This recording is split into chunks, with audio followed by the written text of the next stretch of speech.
안녕하세요. 지식대마왕입니다. 오늘의 영상 시작하겠습니다. 지금 전쟁으로 고통받고 있는 우크라이나는 90년 전에도 지금 못지않은 비극을 겪었습니다. 1932년에 발생한 우크라이나 대기근이 바로 그것입니다. 우크라이나 사람들은 이 비극을 사람들을 굶겨 대규모 아사자를 만들다란 뜻을 가진 홀로도모르라 부르는데요. 상황이 얼마나 심각했기에 이런 말이 붙었는지 알아보겠습니다. 혼란의 시기였던 1917년 러시아 제국이 무너졌고 그 땅에 소련이 들어섭니다. 그리고 사회주의 혁명을 이끌었던 레닌이 1924년 사망하자 스탈린이 권력을 이어받습니다. 이는 우크라이나에게는 비극의 서막이었습니다. 소련은 1차 세계대전과 연이은 내전으로 전 국토가 황폐화됐고 경제는 밑바닥까지 추락한 상태였습니다. 이에 스탈린은 경제를 일으켜 강력한 사회주의 국가를 만들고자 하는 생각을 가지기 시작했습니다. 그리하여 그는 1928년부터 경제개발 5개년 계획을 밀어붙였고 이와 함께 낙후된 농촌을 혁명적으로 변화시키겠다는 명목 아래 집단 농장 체제를 강제로 시행합니다. 물론 식량을 더 많이 수탈하겠다가 속마음이었습니다. 그런데 문제는 토지가 넓어 전통적으로 개인 경영을 추구하는 우크라이나엔 맞지 않아 우크라이나 농민들의 엄청난 반발을 초래했다는 것입니다. 하지만 스탈린은 이를 힘으로 눌러버리고 우크라이나 농가의 90%를 집단화했습니다. 우크라이나는 당시 전체 소련 식량 생산의 25%를 차지할 정도로 엄청난 곡물을 생산하는 곳이었습니다. 워낙 엄청난 곡물을 생산하고 다양한 곳에 수출을 하니 쿨라크들이 많았는데 집단 농장 체제를 도입한 후 곡물 생산이 빠르게 감소하기 시작합니다. 누구의 것도 아니고 설렁설렁 일해도 똑같은 보상을 받는 상황에서 생산 의욕이 떨어진 농민들은 당연히 제대로 일을 하지 않았습니다. 보다 못한 우크라이나 공산당 대표들은 소련 정부의 정책의 변화를 요구했으나 당연히 소련 정부는 이를 듣지 않았습니다. 여러 항의에도 스탈린은 본인의 정책이 잘못되었다고 생각하지 않고 우크라이나의 저항을 순수한 농민의 목소리가 아닌 독립을 위한 민족주의 운동으로 바라보며 더 사악하게 착취하기 시작합니다. 그 시작으로 소련 당국은 우크라이나 농민들의 농장을 습격하여 생산된 곡물, 먹을 식량을 탈탈 털어갑니다. 얼마나 독했냐면 1920년대 거의 무상으로 1000만 톤 정도를 우크라이나에서 공출했으나 1931년에는 2300만 톤으로 늘었고 대기근 중인 1932년에는 2200만 톤을 빼앗아갔습니다. 약 425만 톤이면 1200만 명이 한 해 동안 굶주리지 않을 수 있었다고 하니 소련이 사실상 대기근을 만들어낸 것이나 다름없었습니다. 당시만 해도 기계식 농법이 전무했던 우크라이나는 중앙정부의 할당량을 맞출 방법이 사실상 전무했고 먹고 사는 문제까지 내몰린 농민들은 구덩이를 만들어 곡물을 묻거나 비밀 창고를 만드는 등 여러 방법으로 저항했습니다. 결국 이러한 방법도 소련 당국에 적발되었고 소련 당국은 유화책을 내기보단 이들에게 원래 내야 하는 식량의 15배를 벌금으로 물렸습니다. 수색 때마다 개까지 동원하여 숨겨둔 감자 하나까지 찾아내어 압수해버렸습니다. 그야말로 먼지 한 톨까지 수탈했습니다. 이때 소련 당국은 숨긴 곡물행이 많거나 항의를 심하게 하면 이들을 반혁명 반동분자로 몰아 탄압했고 최악의 경우 처형해버리거나 시베리아 수용소로 보내버릴 만큼 자비가 없었습니다. 먹을 것도 없는 상황에서 할당량을 채우지 못하는 우크라이나 농가들이 늘어가는 것은 당연한 수순이었는데 소련 당국은 본인들의 착취가 심한 것은 전혀 고려하지 않고 곡물 할당량이 부족한 만큼 가축 그리고 다음 해 농사를 위한 식물 종자를 대신 털어갔습니다. 한마디로 우크라이나의 수많은 사람들을 죽음으로 내몰아 버린 것입니다. 동시에 정책 변화를 요구하고 항의하던 정치인과 이를 취재하는 언론인을 모두 찾아내 처형해버리며 우크라이나 농민들의 희망의 싹을 잘라버렸습니다.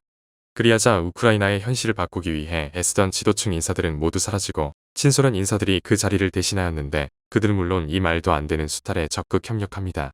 그 결과는 매우 참담하여 전 세계 옥수수 수출 4위, 밀 수출 5위를 자랑하는 우크라이나에서 대기근이 발생하는 상황으로 이어집니다.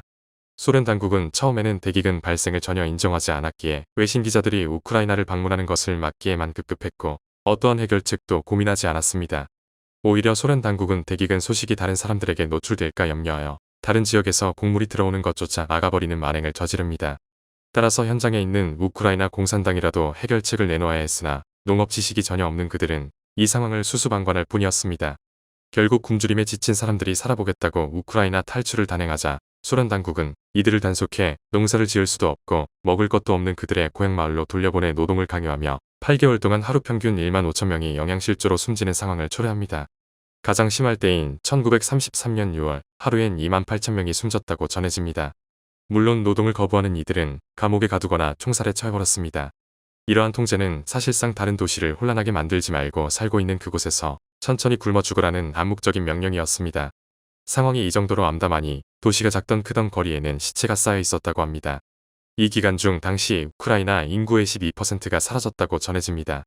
당시 생존자는 이때의 상황을 우크라이나에서 먹을 것이 순식간에 바닥나 배고픔에 살아있는 동물이나 곤충은 물론이고 심지어 풀, 꽃, 도토리 등 입에 넣을 수 있는 것은 모두 삼켰지만 배고픔이 전혀 해소되지 않았던 괴로운 순간이었다고 전하고 있습니다. 스탈린은 본인의 선전 정책과 사회주의 체제에 흠이 갈까 악마도 안 할 짓을 우크라이나에 한 것입니다. 이때 소련 당국이 취한 조치는 아이들에게 우유를 배급한 것이 전부입니다. 더 이상 손을 쓸 수 없는 상황이 되자 소련 당국은 뒤늦게 수탈 물량을 줄였으나 최악의 국면을 피할 수 없었고 최소 300만 명에서 최대 1000만 명 이상이 아사하는 비극이 생깁니다. 수탈 물량을 줄였음에도 큰 효과가 없었던 이유는 애초에 수탈 물량 산정 자체가 과다했기 때문입니다.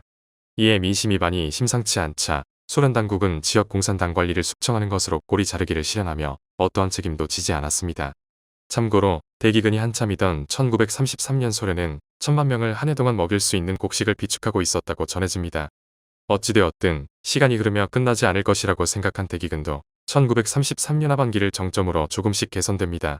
스탈린 입장에서는 우크라이나 농민들의 기반을 철저히 무너뜨렸으니 애초의 목적은 달성했는지 모르지만 수많은 사람들이 죽었고 우크라이나의 모든 사회적 토대는 철저히 붕괴되었습니다. 이러한 참혹한 역사를 겪으며 많은 우크라이나인들은 1941년 독소전쟁 당시 독일군이 들어오자 독일군을 본인들의 해방자라고 간주할 정도로 소련 체제를 증오하게 되었습니다. 소련은 이 사태에서 어떠한 교훈도 얻지 못했으며 오히려 스탈린의 신임을 받는 트로핌 리센코와 같은 인물은 이러한 대기근은 몇몇 학자들이 서방의 부르주아 학문을 들여왔기에 발생하였다고 주장하며 이를 정적 숙청의 명분으로 활용하는 추태를 보여줍니다. 결국 소련의 농업은 회생 불가능할 수준으로 퇴보했으며 소련은 붕괴되기 전까지 엄청난 양의 곡물을 수입해야만 했습니다. 소련 붕괴 후 우크라이나와 러시아 모두 농업 생산성 하나만큼은 비약적으로 증대된 것을 보면 참 아이러니합니다. 시간이 흘러 독립한 우크라이나는 이 비극을 기아를 통한 대량 살인을 뜻하는 홀로도모르라고 부르고 있고 매년 11월 넷째 주 토요일을 홀로도모르 추모 기념일로 지정해 기리고 있습니다. 참고로 말씀드리면 우크라이나는 당연히 독립 후 러시아에 사과를 요구했고 러시아는 소련과 스탈린이 우크라이나에게 저지른 만행임을 인정하고 사과했으나 피해 보상은 거부하고 있는 상황입니다.